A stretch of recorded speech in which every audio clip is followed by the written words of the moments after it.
What'd you do this past weekend? Friday I just slept all day, and Saturday I tried to finish up some homework, and I watched about 7 hours of football straight without moving. So I really enjoyed this past weekend. This bye weekend come at a good time for the team? I think it was perfect. You know, we finished up the month pretty strong, and we played our first 4 games, so it came at perfect time. How different is it for you? Like you said that you were watching football all day. How different is it, like, just watching it on TV at your apartment or your house, as opposed to, you know, coming down here and actually, like, watching the film? You know, I woke up and I was still peering, and I was like, oh, what am I doing? I got to get to the hotel. But yeah, it's, you know, it's a really different. You know, I'm watching these guys go through their game plans and their preparations and pre-warm-ups, and I'm just thinking there. You know, I'm sitting here calm, relaxed, and these guys are really excited. It's pretty nice. Penn State, were you watching any of that game in particular, or were you just trying to maybe avoid that and just save that for film? Yeah, I wasn't able to get that channel. I think it was ESPNU. Yeah. MediaCom, you got to pay extra for those guys. So unfortunately, I couldn't watch it. Maybe it was something with the team. Coach said he couldn't get it either for some reason. Yeah, I don't know. I didn't get that channel. Shaun, it seems like the last 5 quarters, maybe going back to when Pitt went up, I think 27-10, that you guys played much better defensively. Is that how you see it as you head into this week? Hopefully, we can keep playing that way. Like our like our shoulders are pressed against the wall. You know, we have to keep playing forward, keep playing aggressive, and just go out and attack those guys every single play, every chance we get. What about the challenge of covering Moy, 6'5", and very athletic? You know, he's tall, he can run, but you know, it's like I said, you know, I think every wide receiver in this conference, they're all pretty big. They all can run, and I think, you know, with me going against Marvin every single day in practice, I'm pretty confident to play against him. What's the challenge, I guess, between defending McGloin and defending Bolden? Because it almost seems like even Penn State doesn't know who they're going to play in one series. You know, I've never played against the backup. Yeah, McGloin, but Bolden, you know, he's a very smart player. Once he gets comfortable, I think he'll start to turn it up and trust his arm. So, you know, hopefully, you know, I'll get a couple passes coming up this week.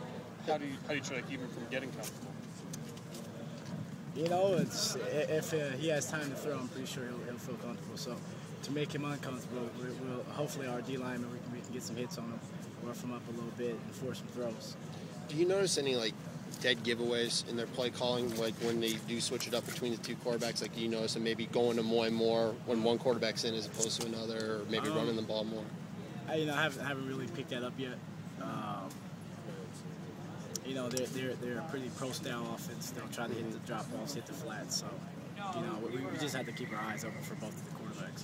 Shaun, I know it's a new year, but have you guys looked back at some of the reasons for the success over Penn State all these years and pinpointed into that, or is it just a new team, different year, different type of thing? I think the key to all of our victories is that we have to win on every phase of the game. You know, when we played Penn State up there, Adrian blocked that punt. That was crucial.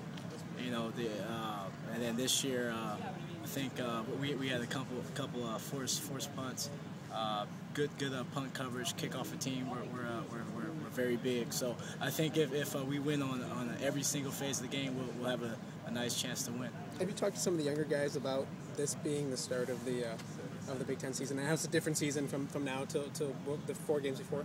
You know, this next 8 weeks is very serious, and you know the level picks up, and we have to play our best against all these 8 teams. How do you prepare some of the younger players, like freshmen, redshirt and true, just for preparing for a road game where you actually have to fly out somewhere, as opposed to like busing when you played Iowa State? Yeah, I haven't thought about that. You know, this is their first flight, but honestly, it all feels the same. Either if we're driving or we're flying, we're going to go play someone. It doesn't really matter. You know, as long as we have referees and someone to play, we're looking forward to playing those guys. Coach Trent's talked about the respect he has for Joe Pa. The players, I'm sure, the same way. Kind of just talk about him as a coach and somebody you've grown up, I'm sure, having a lot of respect for. You know, I remember after we beat him my freshman year, I saw him walking around, and he came up to a couple of us and said, "You guys play strong." And I remember, you know, the key to like always beating these guys. We just have to play strong. We have to play together, and we got to win on every single phase. And I just keep bringing that up. Do you have to play somebody that's 6'5" any different than you play somebody that's 5'10"? Not really. You know, I have to keep my hands on them. I have to run downfield. I have to be very aggressive and physical at the line of scrimmage, and make sure I have to go up and get it at the highest level. I remember my sophomore year, I thought I had my second pick of the game. It was coming right towards me, and Maury came out of nowhere and grabbed it. So I've been practicing a lot on that, getting the ball at the highest point so he can have no chance to get the ball. Are these the kind of challenges you enjoy going up against, top-level receivers? Honestly,